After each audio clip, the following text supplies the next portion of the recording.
Convention N29 concernant le travail forcé.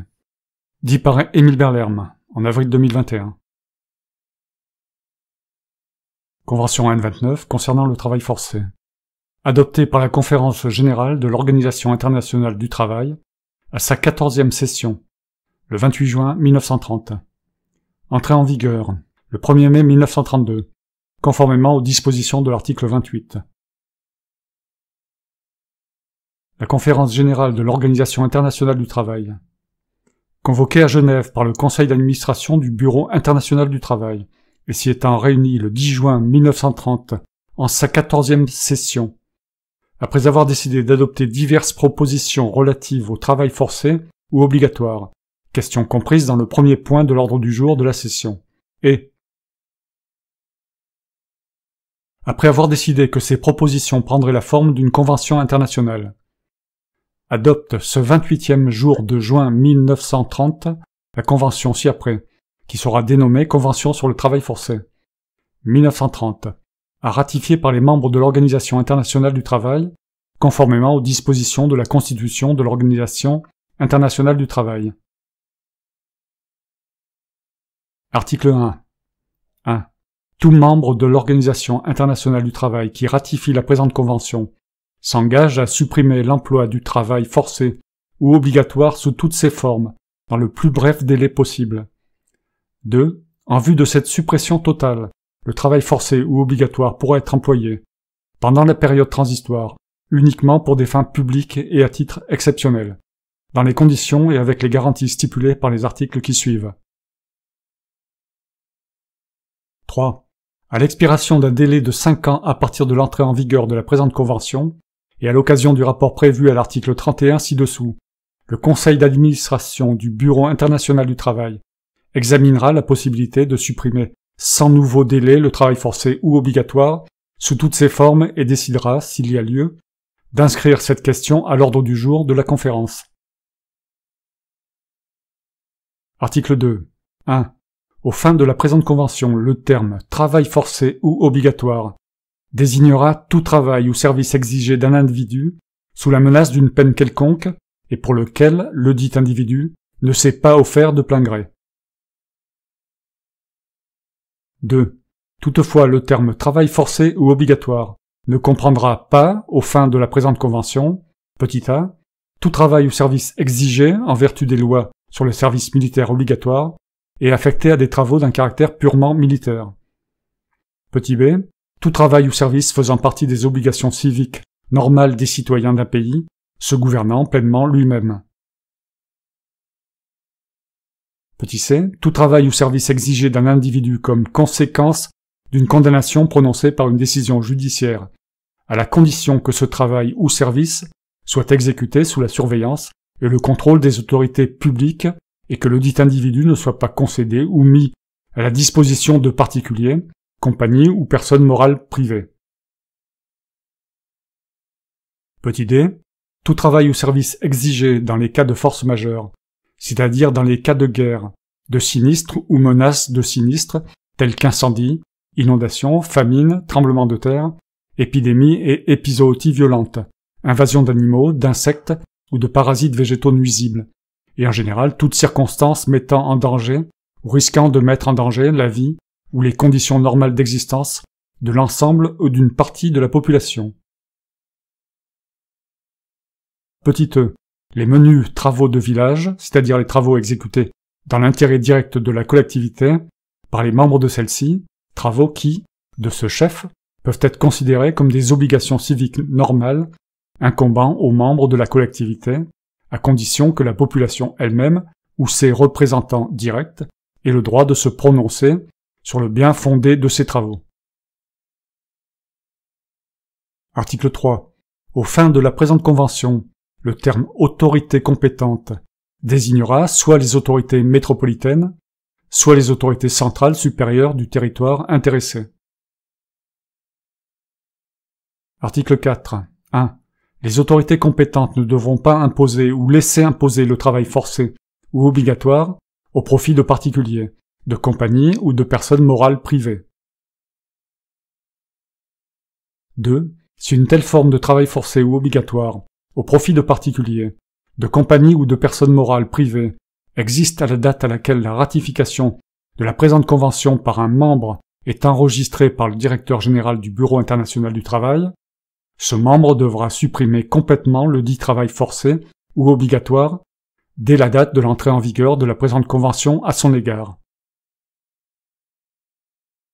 Article 5. 1. Aucune concession accordée à des particuliers, à des compagnies ou à des personnes morales ou privées ne devra avoir pour conséquence l'imposition d'une forme quelconque de travail forcé ou obligatoire en vue de produire ou de recueillir les produits que ces particuliers, compagnies ou personnes morales privées utilisent ou dont ils font le commerce. 2. Si des concessions existantes comportent des dispositions ayant pour conséquence l'imposition d'un tel travail forcé ou obligatoire, ces dispositions devront être rescindées aussitôt que possible afin de satisfaire aux prescriptions de l'article 1er de la présente convention.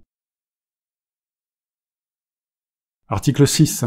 Les fonctionnaires de l'administration, même lorsqu'ils devront encourager les populations dont ils ont la charge à s'adonner à une forme quelconque de travail, ne devront pas exercer sur ces populations une contrainte collective ou individuelle en vue de les faire travailler pour des particuliers, compagnies ou personnes morales privées. Article 7. 1. Les chefs qui n'exercent pas des fonctions administratives ne devront pas avoir recours au travail forcé ou obligatoire. 2. Les chefs exerçant des fonctions administratives pourront, avec l'autorisation expresse des autorités compétentes, avoir recours au travail forcé ou obligatoire dans les conditions visées à l'article 10 de la présente convention. 3.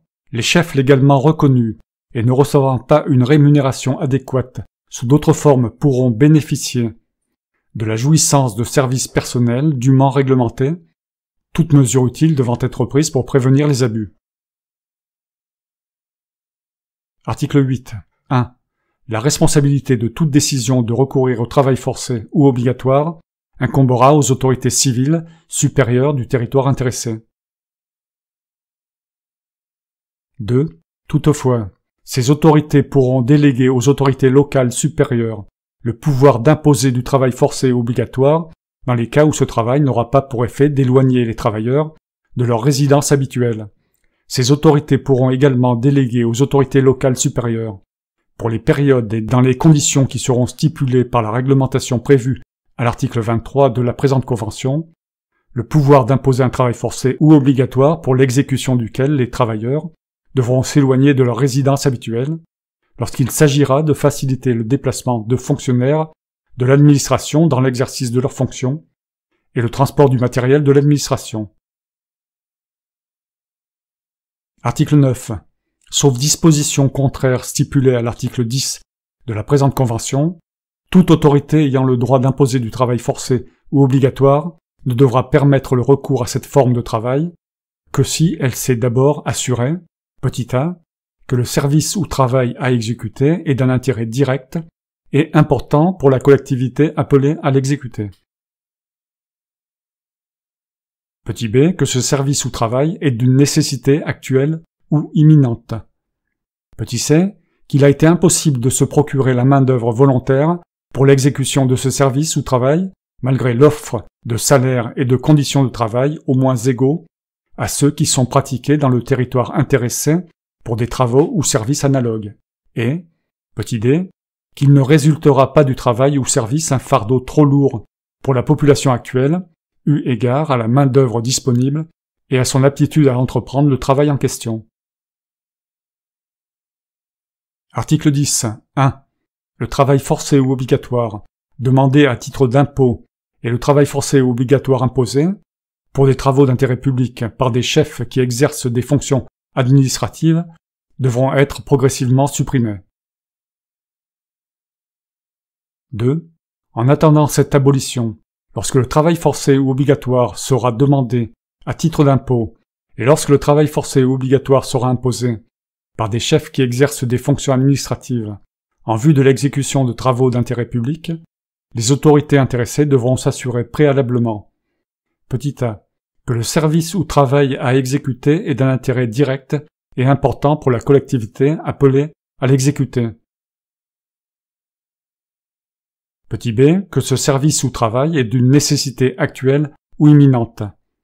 Petit c, qu'il ne résultera pas du travail ou service un fardeau trop lourd pour la population actuelle, eu égard à la main-d'œuvre disponible et à son aptitude à entreprendre le travail en question. Petit d, que l'exécution de ce travail ou service n'obligera pas les travailleurs à s'éloigner du lieu de leur résidence habituelle. Petit e, que l'exécution de ce travail ou service sera dirigée conformément aux exigences de la religion, de la vie sociale ou de l'agriculture. Article 11. 1. Seuls les adultes valides du sexe masculin, dont l'âge ne sera pas présumé inférieur à 18 ans ni supérieur à 45, pourront être assujettis au travail forcé ou obligatoire, sauf pour les catégories de travail visées à l'article 10 de la présente convention. Les limitations et conditions suivantes devront être observées. Petit a. Reconnaissance préalable, dans tous les cas où cela sera possible, par un médecin désigné par l'administration, de l'absence de toute maladie contagieuse et de l'aptitude physique des intéressés à supporter le travail imposé et les conditions où il sera exécuté. Petit b. Exemption du personnel des écoles, élèves et professeurs, ainsi que du personnel administratif en général. Petit c. Maintien dans chaque collectivité du nombre d'hommes adultes et valides indispensables à la vie familiale et sociale. Petit d. Respect des liens conjugaux et familiaux. 2. Aux fins indiquées par l'alinéa C ci-dessus, la réglementation prévue à l'article 23 de la présente convention fixera la proportion d'individus de la population permanente mâle et valide qui pourra faire l'objet d'un prélèvement déterminé, sans toutefois que cette proportion puisse, en aucun cas, dépasser 25% de cette population. En fixant cette proportion, les autorités compétentes devront tenir compte de la densité de la population, de l'époque de l'année et de l'état des travaux à effectuer par les intéressés sur place, et à leur propre compte. D'une manière générale, elles devront respecter les nécessités économiques et sociales de la vie normale de la collectivité envisagée. Article 12. 1. La période maximum pendant laquelle un individu quelconque pourra être astreint au travail forcé ou obligatoire, sous ses diverses formes, ne devra pas dépasser 60 jours par période de 12 mois, les jours de voyage nécessaires pour aller au lieu de travail et pour en revenir devant être compris dans ces 60 jours. 2. Chaque travailleur astreint au travail forcé ou obligatoire devra être muni d'un certificat indiquant les périodes de travail forcé ou obligatoire qu'il aura effectuées. Article 13. 1. Les heures normales de travail de toute personne astreinte au travail forcé ou obligatoire devront être les mêmes que celles en usage pour le travail libre, et les heures de travail effectuées en sus de la durée normale devront être rémunérées au même taux que les taux en usage pour les heures supplémentaires des travailleurs libres. 2. Un jour de repos hebdomadaire devra être accordé à toutes les personnes soumises à une forme quelconque de travail forcé ou obligatoire, et ce jour devra coïncider autant que possible avec le jour consacré par la tradition ou les usages du pays ou de la région. Article 14. 1. À l'exception du travail prévu à l'article 10 de la présente convention, le travail forcé ou obligatoire, sous toutes ses formes, devra être rémunéré en espèces et à des taux qui, pour le même genre de travail, ne devront être inférieurs ni à ceux en vigueur dans la région où les travailleurs sont employés, ni à ceux en vigueur dans la région où les travailleurs ont été recrutés. 2. Dans le cas de travail imposé par des chefs dans l'exercice de leurs fonctions administratives, le paiement de salaire, dans les conditions prévues au paragraphe précédent, devra être introduit aussitôt que possible. 3. Les salaires devront être versés à chaque travailleur individuellement et non à son chef de tribu ou à toute autre autorité. 4. Les jours de voyage pour aller au lieu de travail et pour en revenir devront être comptés pour le paiement des salaires comme journée de travail. 5. Le présent article n'aura pas pour effet d'interdire la fourniture aux travailleurs des rations alimentaires habituelles comme partie du salaire, ces rations devant être au moins équivalentes à la somme d'argent qu'elles sont censées représenter. Mais aucune déduction ne devra être opérée sur le salaire, ni pour l'acquittement des impôts, ni pour la nourriture, les vêtements et le logement spéciaux qui seront fournis aux travailleurs pour les maintenir en état de continuer leur travail, eu égard aux conditions spéciales de leur emploi, ni pour la fourniture d'outils. Article 15. 1. Toute législation concernant la réparation des accidents ou des maladies résultant du travail, et toute législation prévoyant l'indemnisation des personnes à la charge de travailleurs décédés ou invalides, qui sont ou seront en vigueur sur le territoire intéressé, devront s'appliquer aux personnes assujetties au travail forcé ou obligatoire dans les mêmes conditions qu'aux travailleurs libres. 2. De toute façon, toute autorité employant un travailleur au travail forcé ou obligatoire devra avoir l'obligation d'assurer la subsistance du dit travailleur si un accident ou une maladie résultant de son travail a pour effet de le rendre totalement ou partiellement incapable de subvenir à ses besoins. Cette autorité devra également avoir l'obligation de prendre des mesures pour assurer l'entretien de toute personne effectivement à la charge du dit travailleur en cas d'incapacité ou de décès résultant du travail. Article 16. 1. Les personnes soumises au travail forcé ou obligatoire ne devront pas, sauf dans les cas de nécessité exceptionnelle, être transférées dans des régions où les conditions de nourriture et de climat seraient tellement différentes de celles auxquelles elles ont été accoutumées qu'elles offriraient un danger pour leur santé. 2. Dans aucun cas, un tel transfert de travailleurs ne sera autorisé sans que toutes les mesures d'hygiène et d'habitat qui s'imposent pour leur installation et pour la sauvegarde de leur santé n'aient été strictement appliquées. 3. Lorsqu'un tel transfert ne pourra être évité, des mesures assurant l'adaptation progressive des travailleurs aux nouvelles conditions de nourriture et de climat devront être adoptées après avis ou service médical compétent. 4. Dans les cas où ces travailleurs sont appelés à exécuter un travail régulier, auxquels ils ne sont pas accoutumés, des mesures devront être prises pour assurer leur adaptation à ce genre de travail, notamment en ce qui concerne l'entraînement progressif, les heures de travail, l'aménagement de repos intercalaires et les améliorations ou accroissements de rations alimentaires qui pourraient être nécessaires. Article 17. Avant d'autoriser tout recours au travail forcé ou obligatoire pour des travaux de construction ou d'entretien qui obligeront les travailleurs à séjourner sur des lieux de travail pendant une période prolongée, les autorités compétentes devront s'assurer 1.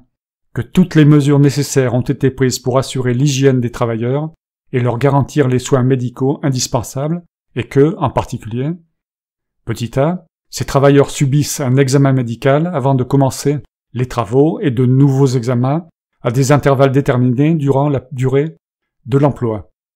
Petit b, il a été prévu un personnel médical suffisant ainsi que les dispensaires, infirmeries, hôpitaux et matériel nécessaires pour faire face à tous les besoins.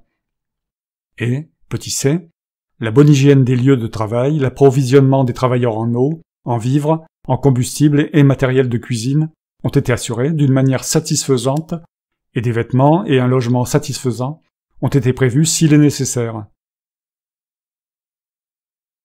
2. Que des mesures appropriées ont été prises pour assurer la subsistance de la famille du travailleur, notamment en facilitant l'envoi d'une partie du salaire à celle-ci par un procédé sûr, avec l'assentiment ou sur la demande du travailleur. 3. Que les voyages des travailleurs pour aller au lieu du travail et pour en revenir seront assurés par l'administration sous sa responsabilité et à ses frais, et que l'administration facilitera ces voyages en utilisant dans la plus large mesure possible tous les moyens de transport disponibles.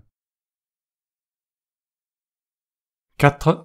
Que, en cas de maladie ou d'accident du travailleur entraînant une incapacité de travail d'une certaine durée, le rapatriement du travailleur sera assuré aux frais de l'administration.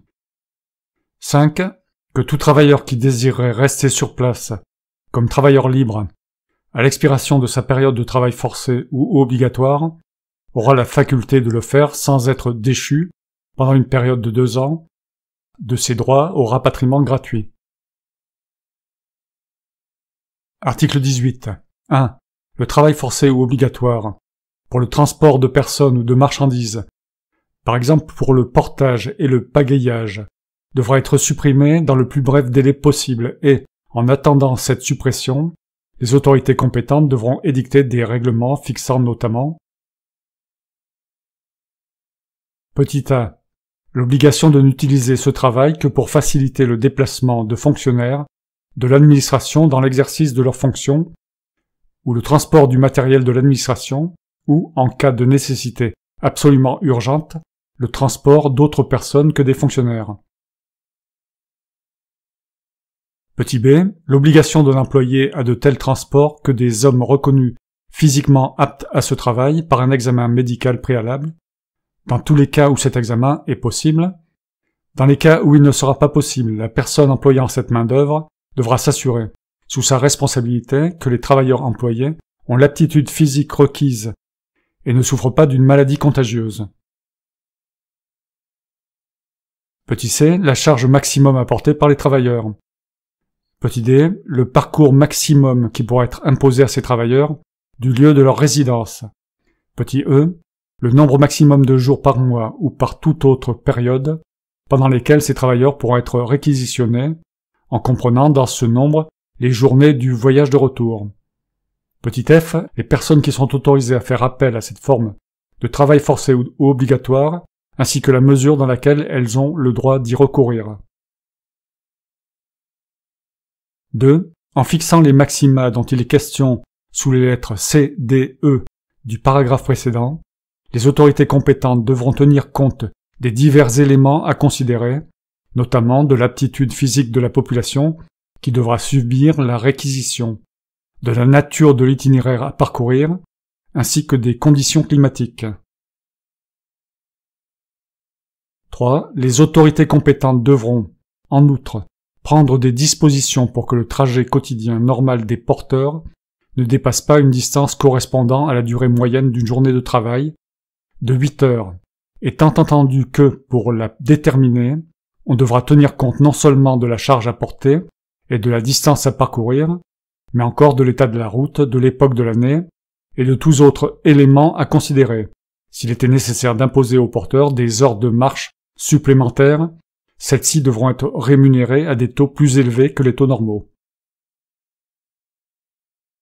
Article 19. 1. Les autorités compétentes ne devront autoriser le recours aux cultures obligatoires que dans le but de prévenir la famine ou une disette de produits alimentaires, et toujours sous la réserve que les denrées ou les produits ainsi obtenus devront rester la propriété des individus ou de la collectivité qui les auront produits. 2. Le présent article ne devra pas avoir pour effet, lorsque la production se trouve organisée suivant la loi et la coutume, sur une base communale et lorsque les produits ou les bénéfices provenant de la vente de ces produits restent la propriété de la collectivité, de supprimer l'obligation pour les membres de la collectivité de s'acquitter du travail ainsi imposé. Article 20. Les législations prévoyant une répression collective applicable à une collectivité entière pour les délits commis par quelques-uns de ses membres ne devront pas comporter le travail forcé ou obligatoire pour une collectivité comme une des méthodes de répression. Article 21. Il ne sera pas fait appel au travail forcé ou obligatoire pour les travaux souterrains à exécuter dans les mines. Article 22. Les rapports annuels que les membres qui ratifient la présente convention s'engagent à présenter au Bureau international du travail, conformément aux dispositions de l'article 22 de la Constitution de l'Organisation internationale du travail, sur les mesures prises par eux pour donner effet aux dispositions de la présente convention, devront contenir des informations aussi complètes que possible pour chaque territoire intéressé sur la mesure dans laquelle il aura été fait appel au travail forcé ou obligatoire dans ce territoire. Ainsi que sur les points suivants: fin auquel ce travail aura été effectué, taux de morbidité et de mortalité, heures de travail, méthode de paiement des salaires et taux de ces derniers, ainsi que tous autres renseignements pertinents. Article 23. 1. Pour donner effet aux dispositions de la présente convention, les autorités compétentes devront promulguer une réglementation complète et précise sur l'emploi du travail forcé ou obligatoire. 2. Cette réglementation devra comporter, notamment, des règles permettant à chaque personne assujettie au travail forcé ou obligatoire de présenter aux autorités toute réclamation relative aux conditions de travail qui lui sont faites, et lui donnant des garanties que ces réclamations seront examinées et prises en considération. Article 24. Des mesures appropriées devront être prises dans tous les cas pour assurer la stricte application des règlements concernant l'emploi du travail forcé ou obligatoire, soit par l'extension au travail forcé ou obligatoire des attributions de tout organisme d'inspection déjà créé pour la surveillance du travail libre, soit par tout autre système convenable. Des mesures devront également être prises pour que ces règlements soient portés à la connaissance des personnes assujetties au travail forcé ou obligatoire. Article 25.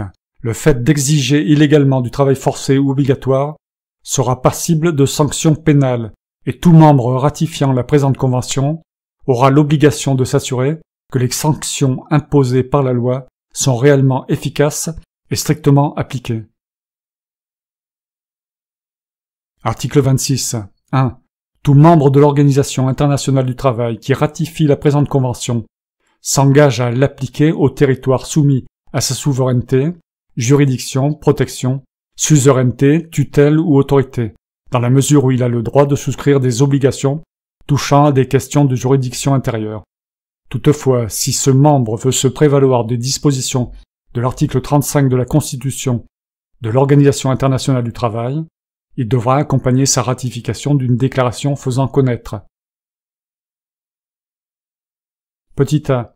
Les territoires dans lesquels il entend appliquer intégralement les dispositions de la présente convention.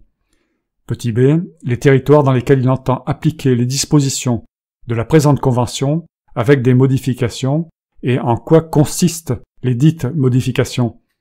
Petit c. Les territoires pour lesquels il réserve sa décision. 2. La déclaration susmentionnée sera réputée partie intégrante de la ratification et portera des effets identiques. Tout membre qui formulera une telle déclaration aura la faculté de renoncer, par une nouvelle déclaration, à toute ou partie des réserves contenues, en vertu des alinéas 2 et 3 ci-dessus, dans sa déclaration antérieure. Article 27. Les ratifications officielles de la présente convention, dans les conditions établies par la Constitution de l'Organisation internationale du travail, seront communiquées au directeur général du Bureau international du travail et par lui enregistrées. Article 28. 1. La présente convention ne liera que les membres de l'Organisation internationale du travail dont la ratification aura été enregistrée au Bureau international du travail. 2. Elle entrera en vigueur 12 mois après que les ratifications de 2 membres auront été enregistrées par le directeur général. 3. Par la suite, cette convention entrera en vigueur pour chaque membre 12 mois après la date où sa ratification aura été enregistrée. Article 29. Aussitôt que les ratifications de 2 membres de l'Organisation internationale du travail auront été enregistrées au Bureau international du travail, le directeur général du Bureau international du travail notifiera ce fait à tous les membres de l'Organisation internationale du travail. Il leur notifiera également l'enregistrement des ratifications, qui lui seront ultérieurement communiquées par tous autres membres de l'organisation. Article 30. 1. Tout membre ayant ratifié la présente convention peut la dénoncer à l'expiration d'une période de 10 années après la date de la mise en vigueur initiale de la Convention, par un acte communiqué au directeur général du Bureau international du travail, et par lui enregistré. La dénonciation ne prendra effet qu'une année après avoir été enregistrée au Bureau international du travail. 2. Tout membre ayant ratifié la présente Convention qui, dans le délai d'une année après l'expiration de la période de 10 années mentionnée au paragraphe précédent, ne fera pas usage de la faculté de dénonciation prévue par le présent article, sera lié pour une nouvelle période de 5 années, et par la suite pourra dénoncer la présente convention à l'expiration de chaque période de 5 années dans les conditions prévues au présent article. Article 31. À l'expiration de chaque période de 5 années à compter de l'entrée en vigueur de la présente convention, le conseil d'administration du Bureau international du travail devra présenter à la conférence générale un rapport sur l'application de la présente convention et décidera s'il y a lieu d'inscrire à l'ordre du jour de la conférence la question de sa révision totale ou partielle. Article 32. 1.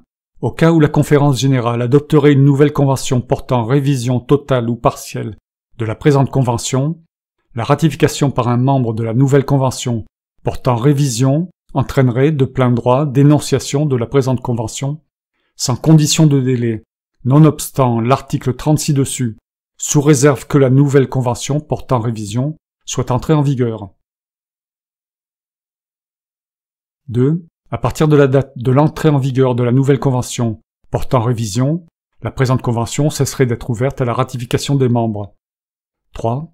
La présente convention demeurerait toutefois en vigueur dans sa forme et sa teneur pour les membres qui l'auraient ratifiée et qui ne ratifieraient pas la nouvelle convention portant révision.